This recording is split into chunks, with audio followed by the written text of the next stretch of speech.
কি হলো? মা তোমার জন্য কচুর লতি পাঠিয়েছে। কচুরলতি? হ্যাঁ। আমার তো কচুরলতি খেতে খুব ভালো লাগে। আমার তো কচুর লতি খেতে ভালোই লাগে না, আমার তো মাংস খেতে ভালো লাগে। তাহলে আজকে তুই কি দিয়ে ভাত খাবি? আর কচুর লতি দিয়েই খেতে হবে। ও কাকিমা, তোমাদের বাড়ি থেকে তো মাংস গন্ধ আসছে। মাংস গন্ধ আসছে? তুই পেয়েছিস গন্ধ? হ্যাঁ। হ্যাঁ, কি বলতো, অল্প একটুখানি মাংস এনেছিলাম। ঠিক আছে, তুই দাঁড়া। তোর মা যেহেতু কচুরলতিটা পাঠিয়েছে, খালি বাটি দেবো।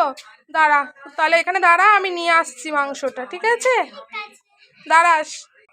ভালোই হলো, একটা কচুর লতি নিয়ে মাংসটা নিয়ে গেলে দুবেলা ভালো করে ভাত খাওয়া হবে। কি মজা! কই রে, কোথায় গেলি? এই তো। এই নে।